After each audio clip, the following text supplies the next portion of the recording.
அன்பான தேவனுடைய பிள்ளைகளே, இணையற்ற இயேசுவின் ஒப்பற்ற நாமத்தில் வாழ்த்துக்கள்.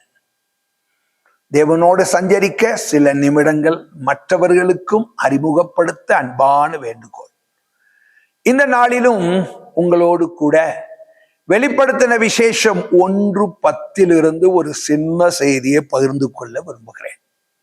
அங்கே யோவானை குறித்து சொல்லப்பட்டிருக்கிறது. யோவான் ரோம ராயர்களால் அவன் கிறிஸ்துவின் நிமித்தம் சுவிசேஷத்தின் நிமித்தமும் அவன் கைது செய்யப்பட்டு தேச துரோகியாக பத்மு தீவுக்கு நாடு கடத்தப்பட்டான்.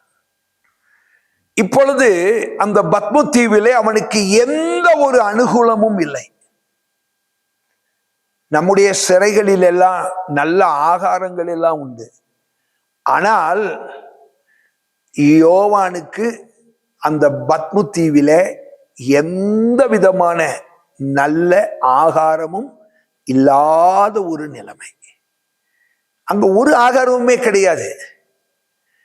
எதற்காக அங்கே கொண்டு போய் போடுவார்கள்? பட்டினி கடந்து குடிக்க தண்ணி இல்லாமல் இருந்து ஒரு மனிதன் வாழ்வதற்கு ஒரு அனுகூலமான ஏதுக்களும் அங்கே இல்லை. அங்கே கொண்டு போய் அவனை போட்டு விட்டார்கள். ஆனால் அப்படிப்பட்ட நிலைமையிலும் வேதம் சொல்லுகிறதே, கர்த்தருடைய நாளில் அவன் ஆவிக்குள்ளானான். பொதுவாக மனிதனுக்கு இப்படிப்பட்ட நெருக்கங்கள் வரும்போது நாட்களே மறந்துவிடும். ஆனால் அவன் சரியாக கிறிஸ்து உயிர்த்தெழுந்த நாளை ஞாபகத்திலே வைத்து, அதான் கர்த்தருடைய நாள். அந்த நாளில் தேவனுடைய சமூகத்திலே அவன் ஜெபிக்கிறான். ஜெபிக்கும் போது ஆவிக்குள்ளாகி விட்டான். ஆவிக்குள்ளான அவனை ஆண்டவர் பரத்திற்கு கொண்டு போய் அநேக ரகசியங்களை அவனுக்கு வெளிப்படுத்துகிறார்.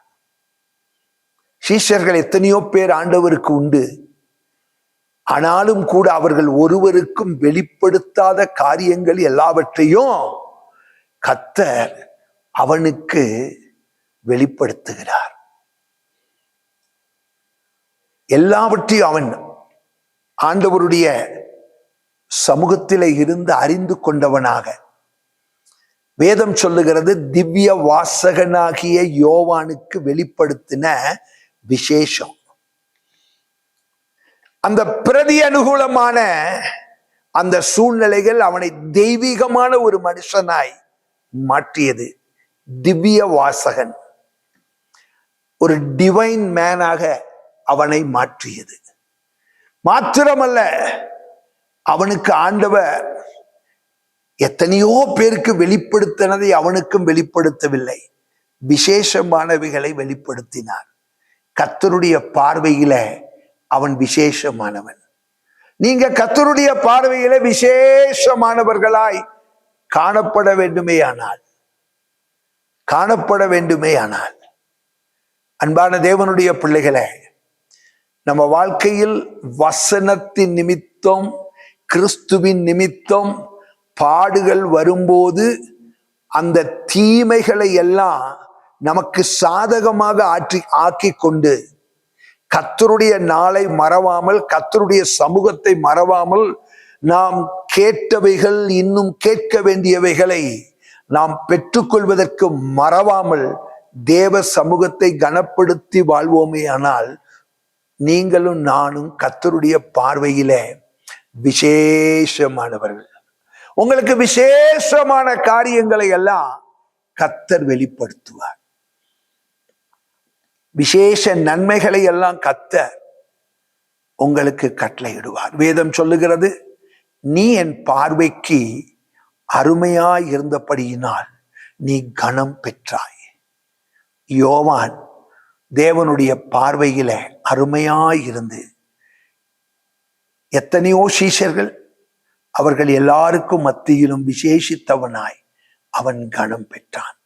நீங்களும் நான் அவிதமான கனத்தை பெறுவதற்கு வசனத்தின் நிமித்தம் கிறிஸ்துவின் நிமித்தம் வருகிற பாடுகள் எல்லாவற்றையும், அவையெல்லாம் தீமையான நிலைமைகள் தான், அவைகளை நன்மையாக ஏற்றுக்கொண்டு கர்த்தருடைய சமூகத்தில நீங்களும் நானும் தனித்து காத்திருந்து ஓய்வு நாளை பரிசுத்தமாய் ஆசரித்து ஆவிக்குள்ளான ஒரு வாழ்க்கை வாழ்ந்து தேவ சமூகத்திலே விசேஷமானவர்களாய் காணப்பட கர்த்தர் நமக்கு கிருபை தருவாராக. God bless you. இரக்கமுள்ள எங்கள் அன்பின் ஆண்டவரே, எங்கள் பரிசுத்த நல்ல தகப்பனே, உங்க வார்த்தைகளை நாங்கள் கேட்க எங்களுக்கு கொடுத்த கிருபைக்காய் உமக்கு ஸ்தோத்திரம். ஆண்டவரே, உங்க பார்வையில நாங்கள் விசேஷமானவர்கள் என்று சொல்லக்கூடிய வகையில் கர்த்தாவே, தீமைகள் தேவ பிள்ளைகளுக்கு அதிகம் உண்டு. அந்த தீய சூழ்நிலைகளை எல்லாம் நன்மைக்கு ஏதுவாக மாற்றிக்கொண்டு கர்த்தாவே, உம்முடைய பிள்ளைகள் உங்க பார்வையில அருமையாய் இருக்க, விசேஷமானவர்களாய் காணப்பட, விசேஷித்த நன்மைகளை பெற்றுக்கொள்ள கர்த்தர் உதவி செய்யும். ஆசீர்வதிப்பீராக. இயேசுவின் நாமத்தில் பிதாவே, ஆமென். கர்த்தர் உங்களை ஆசீர்வதிப்பாராக. ஆமென்.